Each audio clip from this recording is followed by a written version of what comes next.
Hi, my name is Abby Suckle. I'm an architect, and I'm going to tell you a little bit about the Waldorf Astoria. The story of the Waldorf starts with two relatives who were feuding. The doyenne of New York society during the Gilded Age was Caroline Schemerhorn Astor.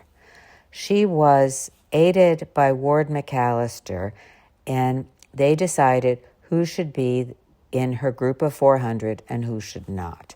Her prestige was such that to be invited to Mrs. Astor's annual ball, which was invariably on the third Monday in January, was to be in society.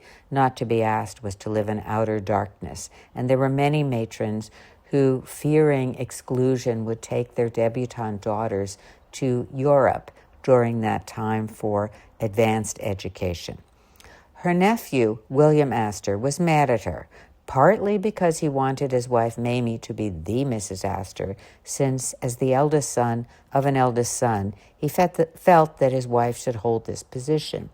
He was rumored to be a bit difficult, and of course his aunt was having none of it. So he had his father's house torn down and replaced by an enormous hotel, which he named the Waldorf, after the town they came from in Germany. He eventually left the country and moved to England. And his cousin, John Jacob Astor, who lived next door, got his aunt to move uptown and built a hotel on her house site, which he named the Astoria, and that opened 4 years later. The next person who enters into this picture is George Bolt. He was a young clerk at the Philadelphia Club, and according to legend, one night an elderly couple walked in. It was a very stormy night. The hotel was fully booked, and the clerk offered them his room, saying, "It's not exactly a suite, but it will make you folks comfortable." The next morning, the gentleman thanked the clerk and told him that someday he might build a hotel for him. 2 years later, the clerk received a letter recounting that fateful night in Philadelphia, offering him a one-way ticket to New York. The gentleman turned out to be William Astor. The New York Times clarifies it a bit because that was the legend, and in their obituary of Bolt in 1916, they finally revealed the true story, which was that Bolt and his wife gave up their rooms at a resort for relatives of the Astors and their sick child. The child soon recovered, and later the relatives persuaded the millionaire Astor that Bolt was the man he was looking for to manage the new hotel in New York, the Waldorf Astoria, making the Waldorf principle almost 90% true. Bolt revolutionized the hospitality sector and introduced many practices that later became routine. He started room service. He abolished the segregated ladies' entrance. He had his senior staff inspect the lobby round the clock. He placed ashtrays at strategic locations while insisting that all guests must be treated to fresh flowers and a copy of the day's newspaper in their rooms. "Make the Waldorf so comfortable they will never go to another place," he was once quoted as saying. It was also the first hotel to offer electricity in private bathrooms. The next person to enter the picture is Oskar Czerski, a Swiss immigrant. He had started and working in the Delmonico's Hotel, and by the time he heard about the opulent hotel going up on Fifth Avenue, Oscar was in charge of the private dining room at Delmonico's, which was the city's best restaurant, and he was ready for a change. Astor's cousin, a regular there, put Oscar in charge with the Waldorf's general manager, George Bolt, and Oscar showed up at his interview with a stack of testimonials from prominent New Yorkers, which included industrialist John Mackay, financier Diamond Jim Brady, and the actress Lillian Russell. He started working in January 1893 at a salary of $250 a month, which would be $6,000 today, and he buried himself in what was the unglamorous details of silverware, ordering, and hiring staff. But he became the public face of the hotel. He actually stayed for 50 years and served every president from Grover Cleveland to Franklin Roosevelt. And then the two of them started collaborating. The first problem was how to open the hotel, and they meticulously planned a great event to celebrate it. They settled on a benefit concert with the New York Symphony for St. Mary's Free Hospital for Children, which was a favorite charity, and sponsors were many of New York's wealthiest and most important citizens. They sold 1,500 tickets, and despite a rainy evening, it was filled up. So March 13th, 1893, the hotel opened. It actually earned $4.5 million in its first year, which paid for the cost of construction. Oscar got a big salary, and he became very famous. By 1910, he was making $25,000 a year, and he held shares in the hotels. He and his wife owned a house on Lexington Avenue and a 1,000-acre farm upstate. He wasn't really a chef, but he started to devise simple recipes like the Waldorf salad, which was a combination of apples, celery, and mayonnaise, according to his 1896 cookbook. He invented Eggs Benedict and Thousand Island dressing, and eventually red velvet cupcakes. And the publication of the cookbooks sort of created a lifelong misconception that Oscar himself was at ease in the kitchen, when in fact, it is said, he could barely scramble an egg. There's some other interesting facts about the hotel. One is that chop suey was invented here for a dinner honoring the Chinese ambassador in 1896.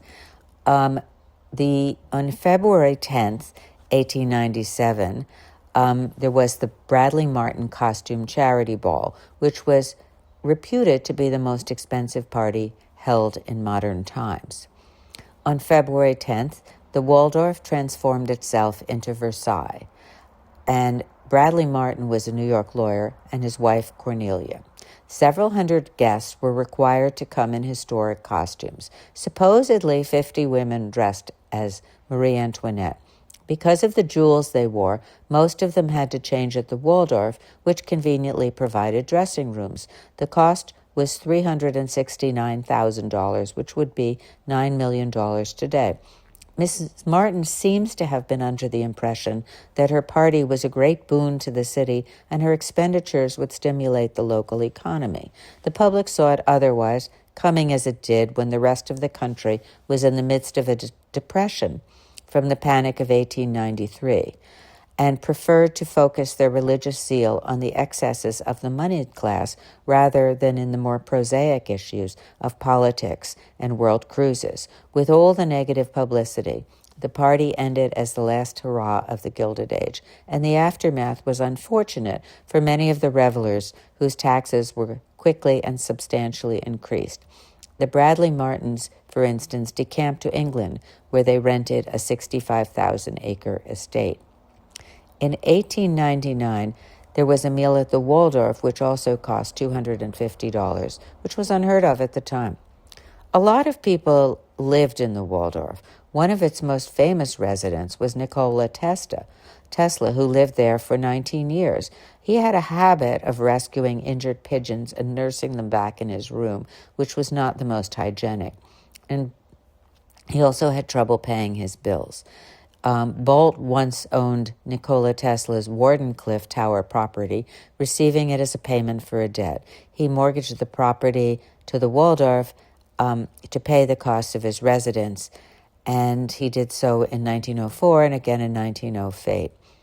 And finally, Bolt and the Waldorf foreclosed on the property in 1915. Tesla moved west to the New Yorker, where he stayed until he died, and there's actually a plaque on 8th Avenue and 34th Street. In 1912, the investigation of the sinking of the Titanic was launched at the Waldorf. Other milestones was NBC's first radio broadcast here in November 5th, 1926. The hotel finally became dated, and everybody else moved further uptown. So New York Central offered $10 million to entice the hotel to build a new building at 51st Street in 1929. The site went on to be the Empire State Building. When it opened on October 21st, 1931, Herbert Hoover announced the opening of the hotel from the White House. It was the largest, the tallest, and the most expensive hotel in the world until 1963. It had 2,200 rooms. There was a radio in every room. There were many charitable events, the April in Paris Ball, and also political events. And of course, it was famous for the Track 61 of Grand Central Terminal, which was built to help Franklin Roosevelt keep his polio diagnosis from the public with his own train car, which could accommodate a limousine. And the entry can be seen at 121 to 101 Lexington.